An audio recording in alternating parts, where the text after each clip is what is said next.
Welcome to How You Pictured It, the podcast for creative entrepreneurs ready to grow their business in a way that feels good. Here you'll find actionable tips and tools to create the business and life you pictured. I'm your host, Kate Hyde with Dear Kate Brand Strategy. Let's get started. And every time you put your foot on the brakes, it full stops your car just immediately. That's terrifying. And yet that's how women feel in their lives. They're like, I can't stop. But I also I'm exhausted by going this fast, this hard all of the time. But I'm terrified that if I stop, everything and everyone, including me, is going to fall apart. Welcome to How You Pictured It, the podcast for creative entrepreneurs ready to grow their business in a way that feels good. Here you'll find actionable tips and tools to create the business and life you pictured. I'm your host, Kate Hyde with Dear Kate Brand Strategy.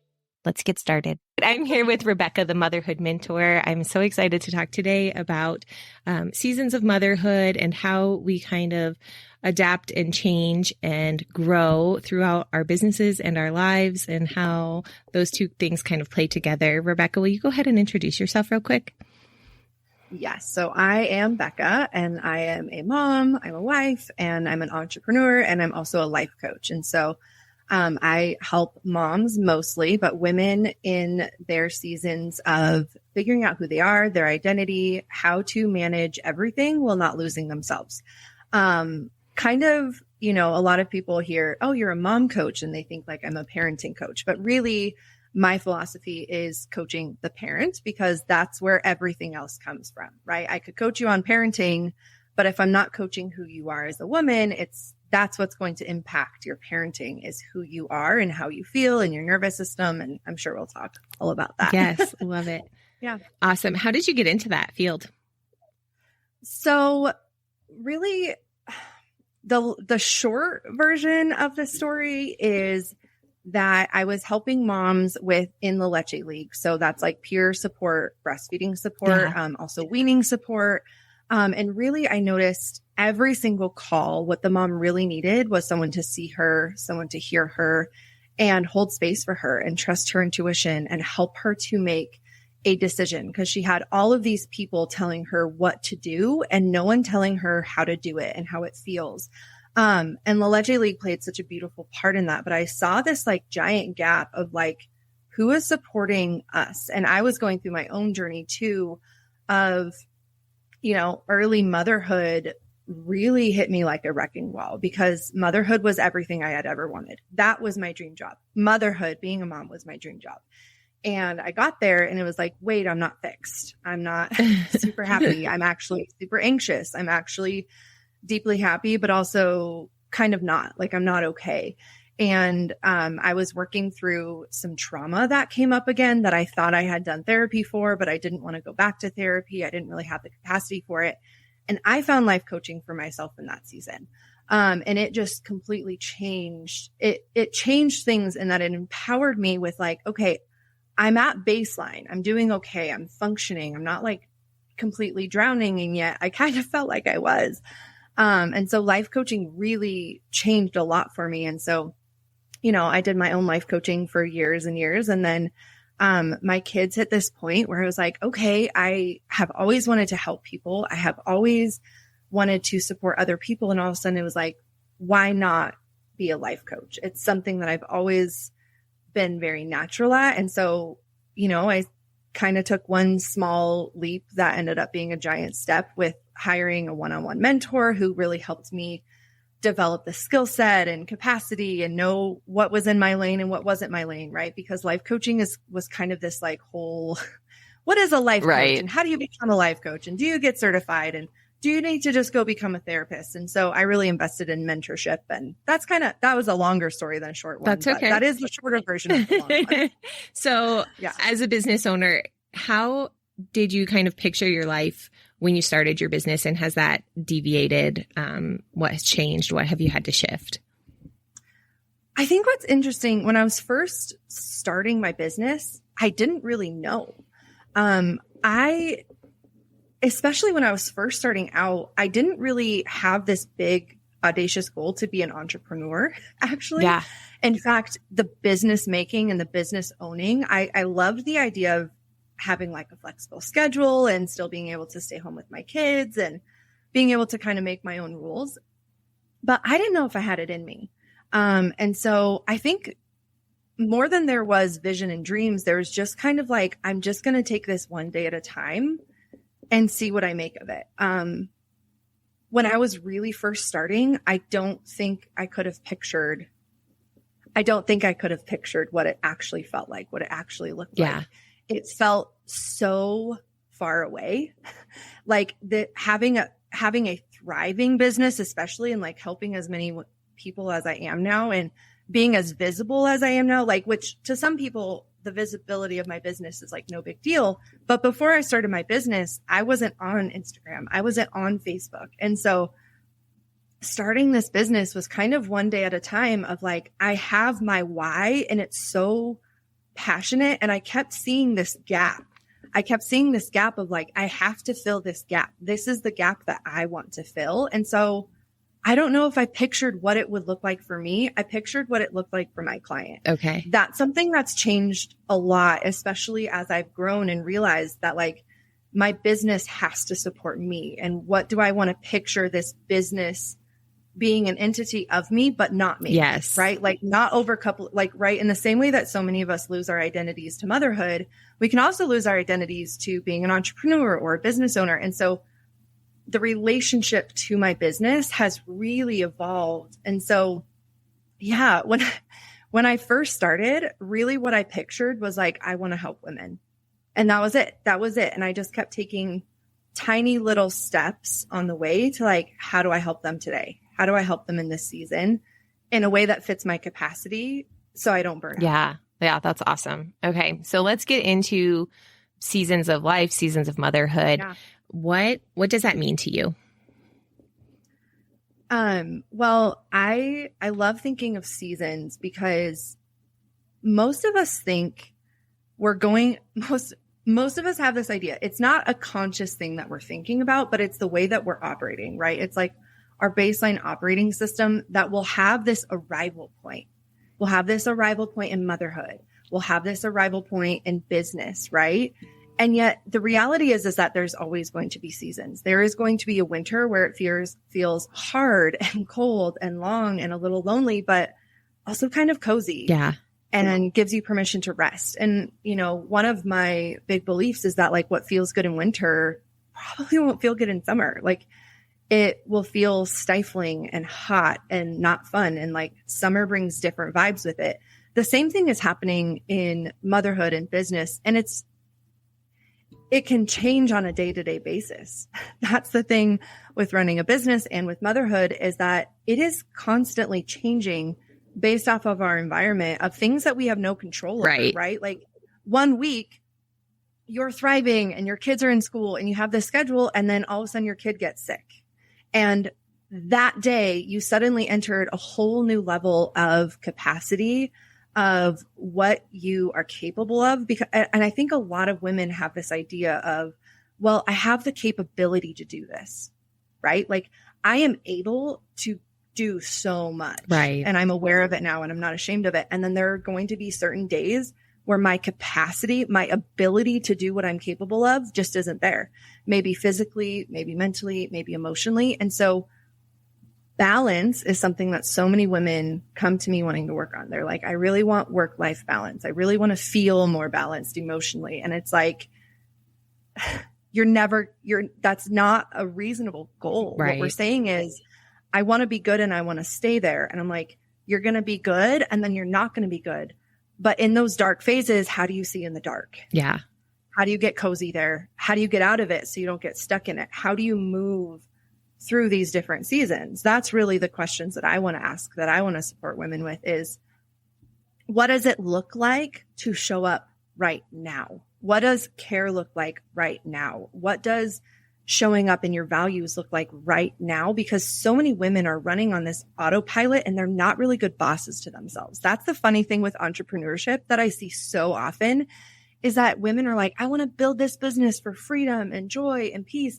And then they're running their business in a way that completely contradicts that because they're not aware of the emotions and the fear and the choice. Like I have choice in this and it's going to be uncomfortable sometimes to slow down. Yeah. I think that's a huge thing. that we get kind of caught in this, like, this is what we're supposed to do and this is how it works. And we have to send an email every week and we have to do like check all of these boxes. And it's not always what's best for us and what's best for our clients and all of those things, and just trying to figure out how to fit your business into the life that you want to live, right? Like, and adjusting again for those motherhood things.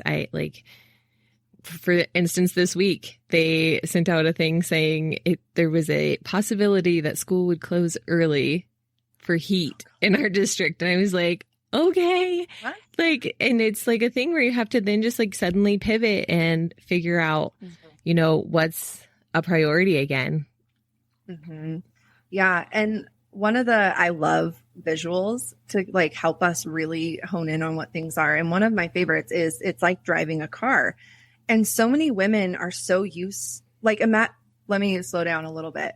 Imagine driving a car and every time you put your foot on the gas, it goes 75 miles an hour. Right. And every time you put your foot on the brakes, it full stops your car just immediately. That's terrifying. And yet that's how women feel in their lives. They're like, I can't stop. But I also I'm exhausted by going this fast, this hard all of the time. But I'm terrified that if I stop, everything and everyone, including me, is going to fall apart. And they don't trust themselves. They don't trust their brake and they don't trust their gas. They are not aware of their body and their lives telling them. They don't have this self-awareness that's telling them, hey, we need to slow down and not full stop. It doesn't have, we have these extremes for a reason. There are seasons that call for extremes. And then there's seasons where it's like 45 is great. Yeah. And then there's seasons where 45 is too fast. There's seasons where 45 is too slow and you're bored and you want to go 90 and you can go 90, or maybe you have to, but you realize like, okay, this isn't maintainable. And what does it take for me to drive that speed? What does it take for me to live at that capacity? Right? Like one of the big things that I noticed is that like, the more successful my business gets, the more I need. Women like to think like the more successful, the more healed I'll get, the less I need. And it's like the more I'm giving out, the more I have to receive in, because now I'm living at a different level. Now I'm pouring out at a different level. And so we're so used to looking outside of ourselves of like, how fast do I go? Someone tell me the safe speed. And yet no one else is living your life. No one else has your kids schedule, their disabilities, right? Like everything shifts and changes. And so you have to trust yourself to drive your life. And so many women are really struggling with trusting themselves. And yet we get into these businesses or motherhood, and then we have everyone telling us what to do and how to do it. And here's the blueprint. And all of that is really good and helpful, unless you don't know where you are and you don't trust yourself to like slow down and put boundaries on, or even take boundaries off and say yes to things. Yeah. Yeah. So what kinds of things do you suggest doing to like find strategies or tools? What do you suggest for those seasons where you are going 90 and you need more support for it?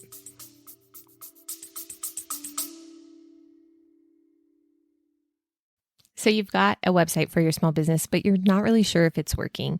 I've got a brand new free resource that gives you a grade for your website, like old school report card. It's a super easy to use checklist. You'll go through, answer questions, and at the end, you'll get a grade for each page of your site, plus your site overall. And you'll also get next steps to what you need to do to make your website convert and connect with your dream clients. So you have a site that sells your services for you, and you can get back to life just how you pictured it.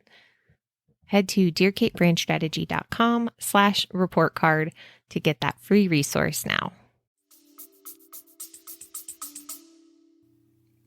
I think for most women, awareness is a really big piece of they're so aware of what's going on outside of them, but they're really ignoring what's going on inside of them, what their bodies are saying, what their emotions are saying, and usually their relationships too. That's usually where our behaviors slip first.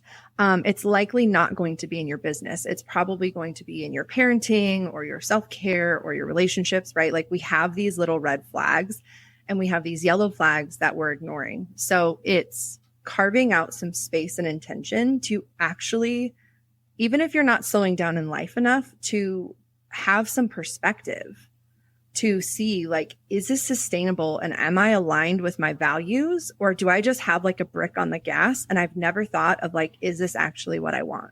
Yeah. Does this serve me? Does this feel good? Because, and the thing is, there's not always like a very quick, fast, easy thing. I think a lot of us want there to be, but it's so individual in each woman, because some women might want to keep that fast pace, but they're also going to need to shift the way that they're caring for themselves. Some women want to keep that fast. Some women want to like quit the fast pace, but it's developing the self trust and feeling into your body and noticing what you value, noticing what's at stake, having perspective of like your season and what serves you. Yeah. And asking like, not just, am I checking the boxes, but like, do I like my reasons I'm saying yes to this?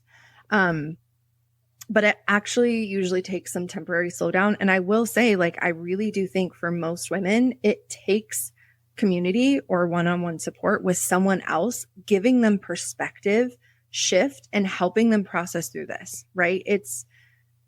There is so much like you can just do it all yourself. And I fundamentally don't agree with that. I think there's a lot we can do on our own, and I will tend to hold myself to standards that I would never expect out of someone else. Yep.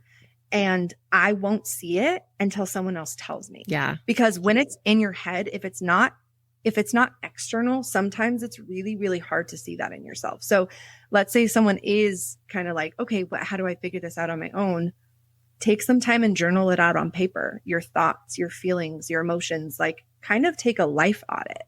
Take a life audit and see like, is this the life I want to build? And if not, here's like a GPS. You need to figure out where you are right now and where you're going. And you see like, okay, where's the gap between that? What's the slowdown? What's the speed up? Where do I need more boundaries and no and slow down?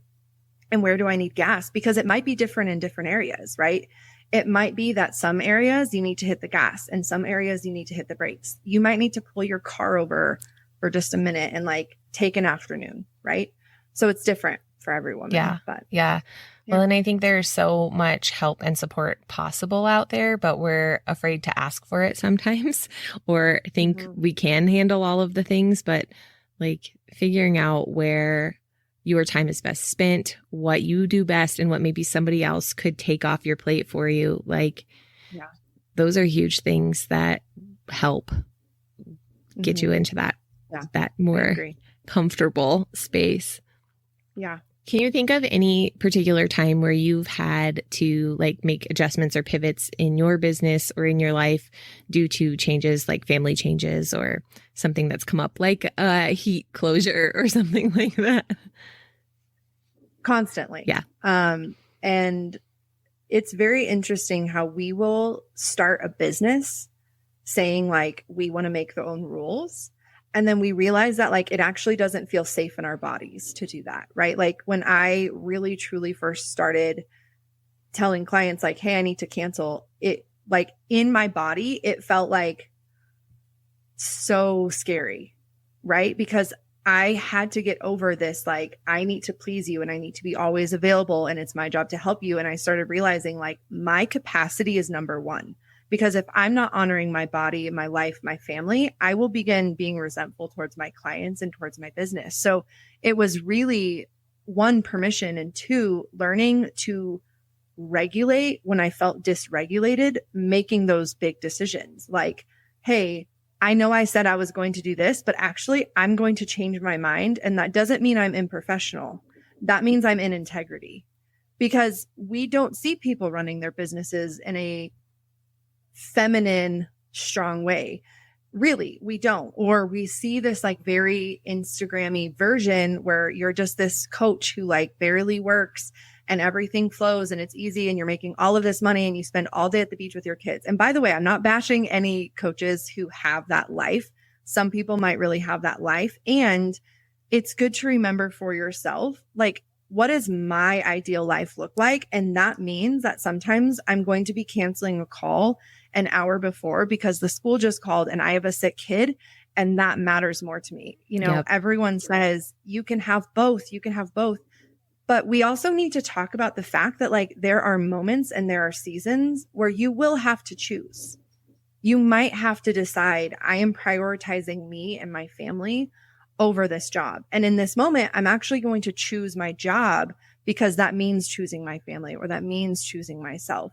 And knowing that you can flow in between those, and balance doesn't look like this even stream of I have this perfect balance. It means I am responsive to what externally and internally my life needs when it happens. It means that I have a nervous system that doesn't never get dysregulated, right? Like I think the most recent example is at the end of the school year last year, we lost our dog. And leading up to that, my dog was having seizures and I basically was caretaking for our dog.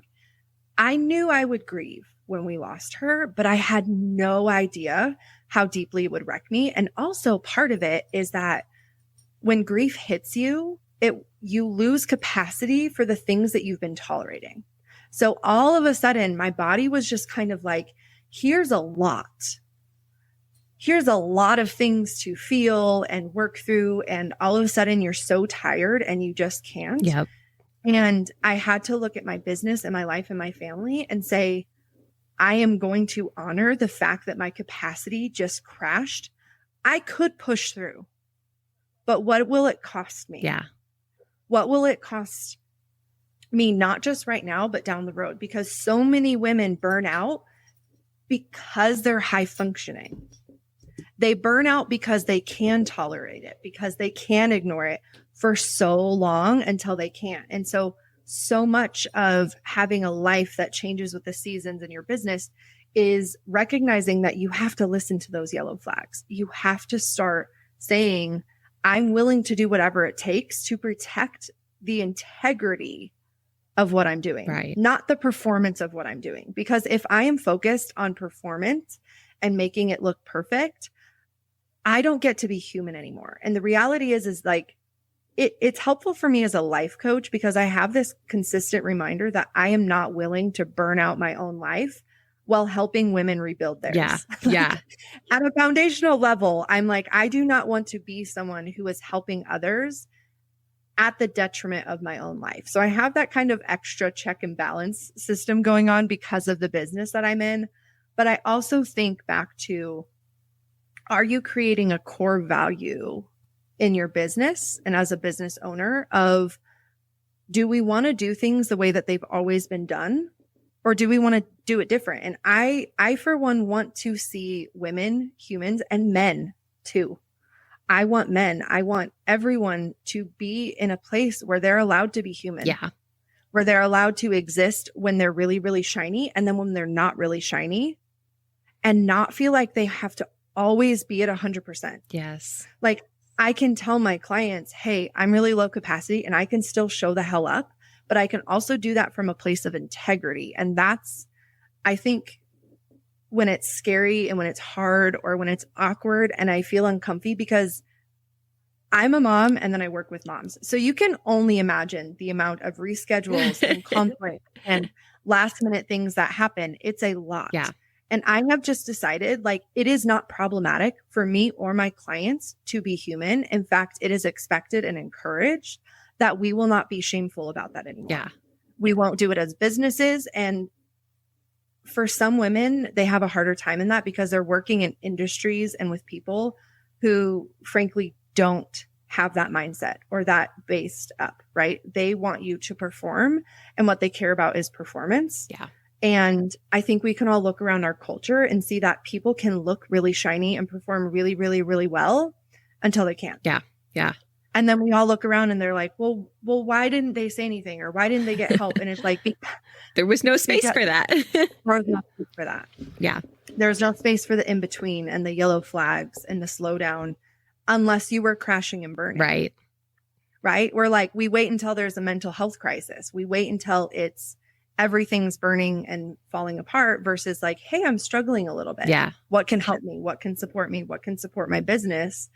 Instead of waiting so long. This is so true. And I think, it can be really easy, especially for like creative people, that they love what they're doing. They love the like work of it, part of it, the creative part of it. Yeah. And then there gets to be all of the other stuff that goes with that, like all of the business stuff, the marketing, or whatever their like not zone of genius area is. And I think we need to recognize that and like find more ways to support both. Like you can do the fun part, but how can we get like minimize the other things that go with it, and kind of figuring out that like balance, the worst word ever. But I think it's a great word. I think it's how we're defining it. Yes, I think you're right. Because a lot of people say balance, but really what they're looking for is perfection. Yeah.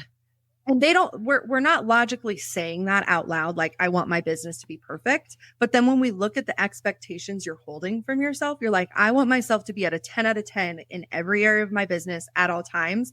And when I'm not, I'm failing and I need to hustle and I need to drive. And then you're like, wait, are you looking around that you're actually very successful, but you're not doing these things well and you haven't died? Yeah. And your business is doing great. Like, so I think it's how we define balance and how that feels in our bodies. Yeah. Because a lot of women say balance and it like brings up all of this overwhelm of like, I have to like balance everything. It's like, no, you don't. Right. Everything isn't a priority at all the times. No. So figuring out that like where your priorities are, I think is a huge piece of it. And I actually have an episode coming up about that, figuring out your values and your priorities. I love that. Let's talk about more, again, back to like stages of motherhood. How do you see business owners shift and change as their kids grow? Like what's different from parenting a newborn to parenting a middle schooler, and how does that change your business? You know, what's interesting is like the first thing that came up for me when you ask that is actually talking about environment, recognizing that so many women are looking for like, here's what this looks like at this stage. Here's what this looks like at the next stage. But the reality is that like when I started my business, I was in the season of like my oldest kiddo was in full-time school. My second kiddo was about to go to preschool, but I also had a husband who was providing our full income. Yeah. So I was a stay-at-home mom, but I also had financial security. Yep. I also had supportive friends and family. I also had time. I had disposable time. I didn't have to go to work. I didn't have to provide an income at that time. And that seems like a weird way to start this, but I actually think it's really important because I think so many women, we're not aware that we're comparing. Yes. But I work with like a lot of really smart women who like are very healthy. Very healthy. You would not think of them like, oh, they're worried about competition and comparing themselves to like other online coaches. They absolutely are. Yeah. We absolutely are seeing these entrepreneurs with these businesses and saying, how did they build that? But you don't know that they started out with this or that, or in a different season of life, or they had full-time daycare and a house cleaner and all of these things. And I don't say that because I think some women will take that and be like, oh, okay, so where does that leave me if I'm a single mom and I'm in the baby stage? It means you have to look at your capacity.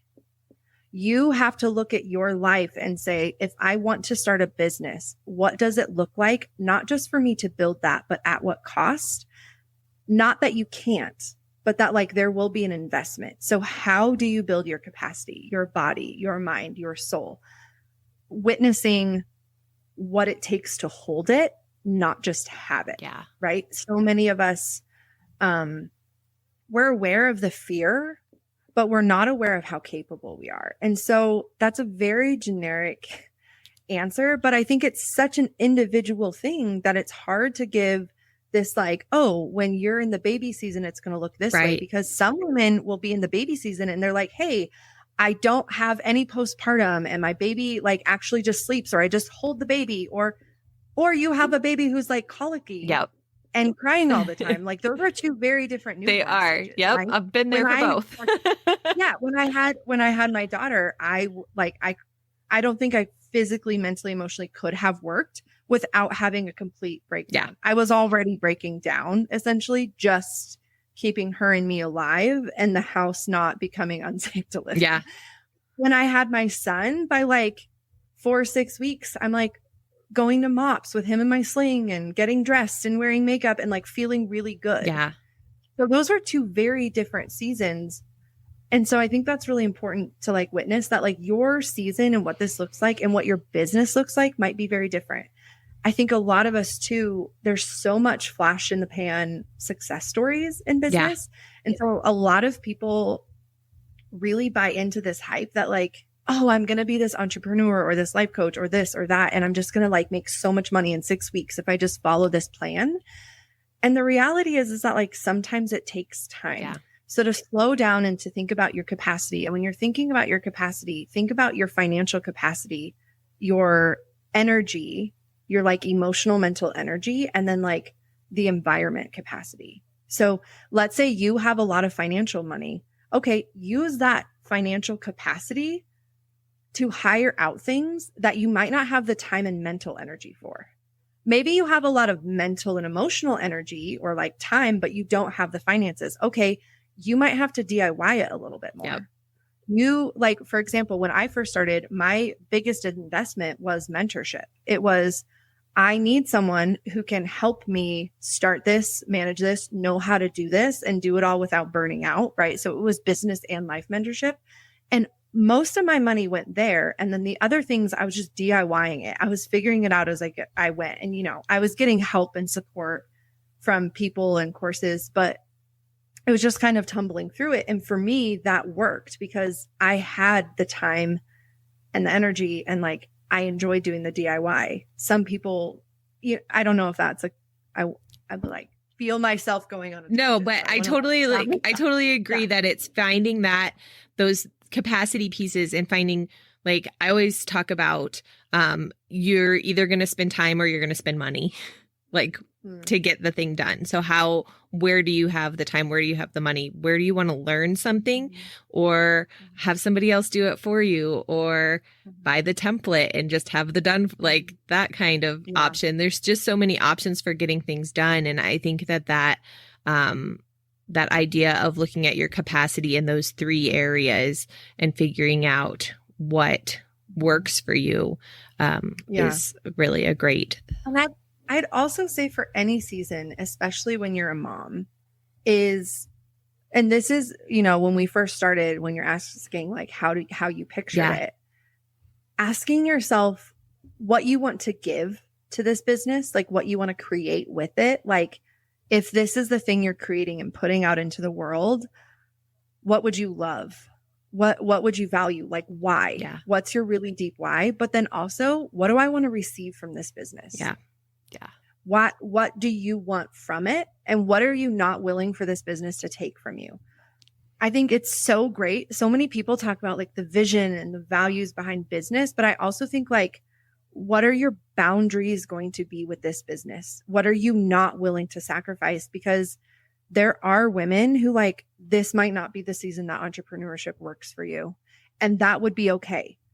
I think it's so unhealthy to just like throw one thing out there as this, like, this is magic. And it's like, for some moms, it might be magic to just go get hired at a job for 5 hours. And that might be beautiful for you. Right.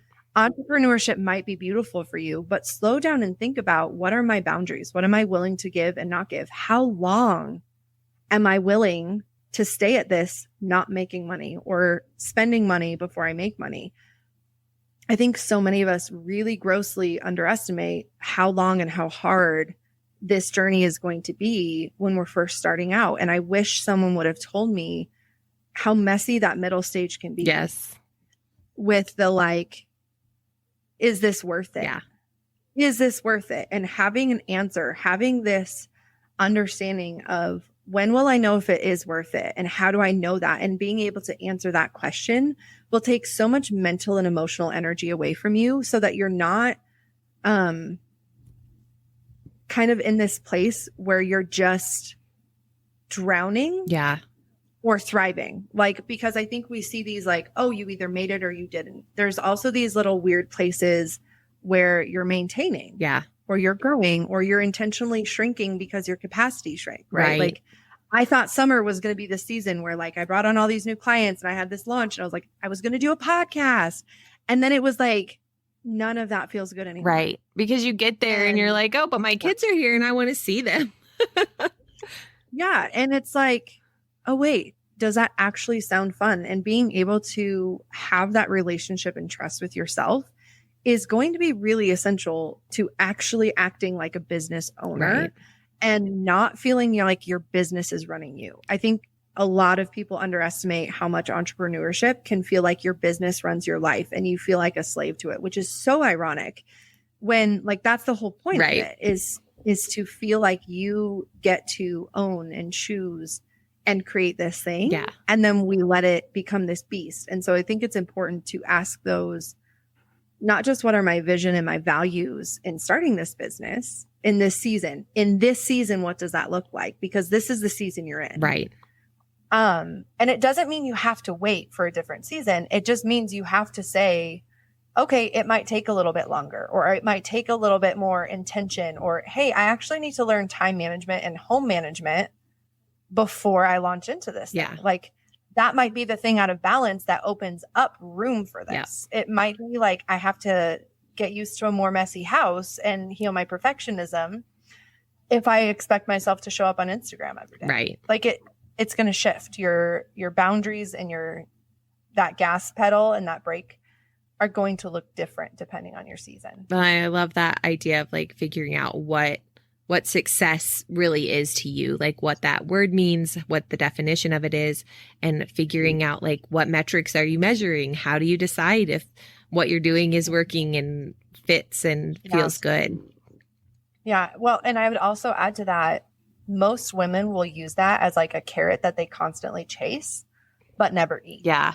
Like the metrics, no matter how often they set them, they'll keep moving it. And they never slow down because we're not present in the moment. We're escaping the present with the future. Right. And I see this actually a lot with entrepreneurs. We have this present life and we're chasing this future life that will happen when we hit that goal, when we hit that revenue, when we hit these hours. And it's like, that's all good and great to have as a goal, as an end destination for your GPS. But where the magic really is, where the celebration really is can we be fully present right here, where your life actually is, where your business actually is?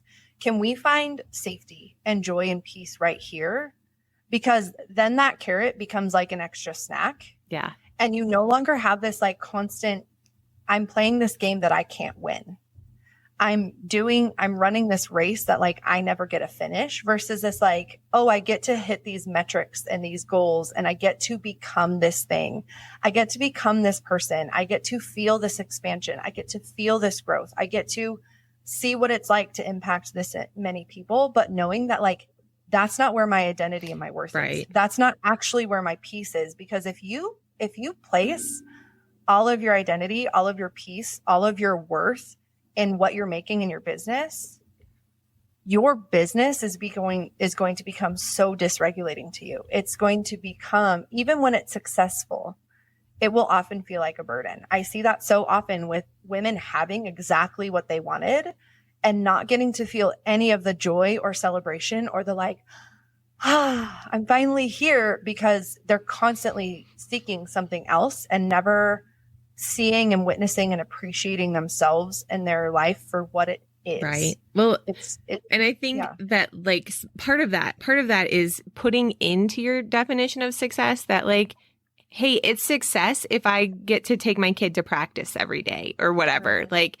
it's success if I'm the one that wakes them up in the morning and greets them when the bus comes home or whatever. Like you get to decide what those success markers are. And I think putting the mothering parts into that, those pieces of success is important to consider too. Like when you're looking at your business and you're like, well, I didn't make as much money as I wanted, or I didn't help as many clients as I wanted, or, I didn't post that thing on Instagram, but I did show up for my kid in that moment and in that day. And my kid is going to remember me being there for them, kind of thing. I think that's another part of that success picture and how you measure it. Yeah.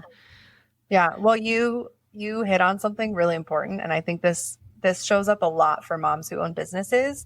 We will sometimes escape the things that we feel like we're not winning at in motherhood in our business, because let's be honest, business feels a little bit more in control than motherhood sometimes does. And so business can be a place where we escape from our lives and from ourselves, or it can be something that enhances our lives. And I think anytime we're putting success in a measurement and a metric of behavior, I think we're setting ourselves up for failure, because there are going to be days or seasons where I can't or don't show up in the way that I want to, and recognizing that my value as a human is inherent. But if we look at, we can see a baby and be like, that baby has inherent worth. We love that baby. And yet, like, what is that baby producing? What metrics is that baby hitting? Right. It's the whole, like, is that a good baby? It's like, well, she hasn't committed any crimes yet. So like, no, but there's this like inherent, like, she's worthy just because she is. Yeah. And when you can come at life and business and motherhood from that place, you're no longer hustling and working for your worth, trying to earn it. You're coming from a place of worthiness.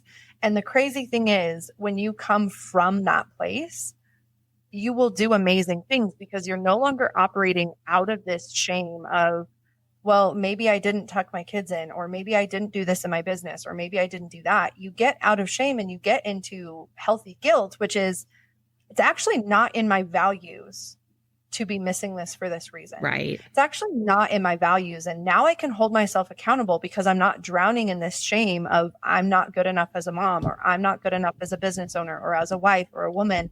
I have this deep foundation of, I'm worthy, human, messy when I'm unshiny, because it's easy on those shiny days to be like, yeah, I'm killing it.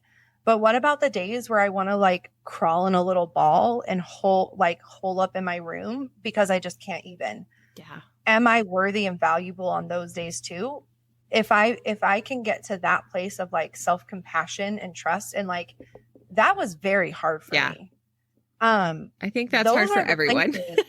Yeah. Those are the places where you're going to be able to show up as an entrepreneur, because you no longer say, I can't do this. You say, okay, my 100% today looks like 20%. Yeah. I can't get on and do this today, but you know what? I still kind of want to work. So what can I do? What does still align with my values, but also aligns with my capacity? You know what? I can't do all of it anymore, but I'm going to do something, even if it's small and insignificant and feels silly. That's the way I built my business, right? Like when I was starting my business, I pictured in-person community, and I was going to build this whole thing. And I had all of this time and energy because my kid was about to go to full-time school. I launched my business in March of 2020. Oh, fun. So I'll let you do the math. Like that's when I was supposed to start all my groups, and I had been launching back in December. And then all of a sudden it was just like my life and capacity completely changed. And like we had some other family stuff happen during that time that was just all of a sudden it was like, okay, I can't do what I thought I would, but can I do something? Even if it's small and insignificant and seems silly in comparison to what I see other people doing or what I thought I would be doing, can I do something that makes me proud? Can I show up a little bit? Can I trust myself and this thing that I'm building and know that like, it's not what I wanted it to be, but it's good enough. Yeah. I'm going to let it be good enough, even if it doesn't feel that way, even if it feels stupid. I'm going to let it be good enough. And that was painstakingly uncomfortable for me, especially at the beginning. Like when we talk about like building a social media or marketing, like those things, my body literally felt like it was done. Yeah. Like being seen was terrifying. I was like, just let me have all of the clients and the women and I can help them in secret when nobody has to know what I'm doing. Right? I feel like that still sometimes. Like, I just want to do the work and not all of the other stuff. Yeah. But, you know. And yet all the other stuff built capacity and built foundations of boundaries and integrity. And, you know, it put me up against some of my stuff in a way that has really benefited me. It's benefited my business. It's benefited my clients. It's benefited my family, because I didn't see those things as like, oh, what the hell is wrong with me? It was like, what's wrong? What do I need in order to do this? Yeah. Here's this thing that I want to do. How do I do it in a way that feels good? How do I do it in a way that is like in alignment with my values and my capacity and who I want to become, even if I'm not her yet. How do I show up as her, right? Like, oh, this is terrifying to not use filters because like, yeah, I look really cute with filters, but I just decided from day one, like I just started feeling confident with my body and my face. And I was like, if I start seeing this version of myself that I don't look like, it would build an insecurity in me. So I just decided, okay, I'm going to have to get used to seeing my face and seeing my acne scars and seeing my wrinkles and seeing the weird, awkward facial expressions. Like I had to see myself. Right.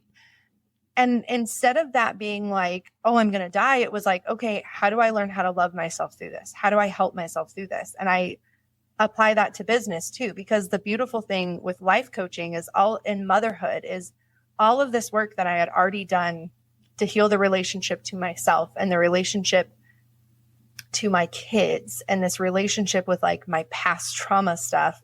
All of a sudden, when business stuff came up, I'm like, oh, it's a relationship. Oh, it's boundaries work. Oh, it's mindset work. Oh, I'm being triggered by this thing. Is the trigger the problem, or is there something in me that remembers this isn't safe, even if it is safety? And how do I build safety with that? Yeah.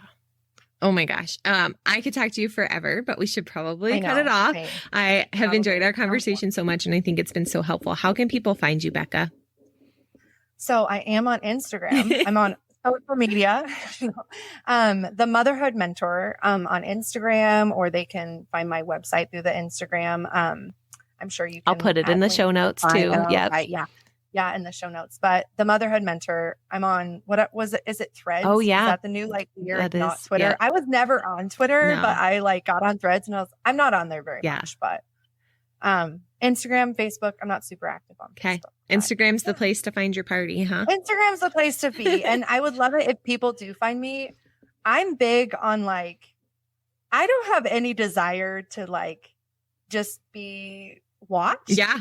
Which is silly. I know people just like watching sometimes, but like what I really love is connection and like hearing from people and hearing what's going on in your life and who you are and how you found me and asking an awkward question or telling me what you'd love to see or hear. Like I really do love. I love that. So if someone like hears this and they're like, oh, I'd love to connect with her. I'd love to hear from you. Yes. And like know your thoughts and like, because I love talking and teaching, but not as much as I love listening and hearing from people. I love that. What is your favorite thing that you're offering right now? What do you want people to find? My favorite thing right now, coming back to the heart of what I wanted to start in my business, I'm finally opening an in-person, in-depth, like community coaching in Northern Colorado. So I'm very, very excited about that. And then I've also, because I have capacity, because my kids are in school, I've opened some one-on-one life coaching spots. So, wonderful. Yeah. Well, thank you so much, Becca. It was so nice talking to you today. We'll have to have you back sometime and we'll talk some more because I really did enjoy this. I know, me too. Thank you.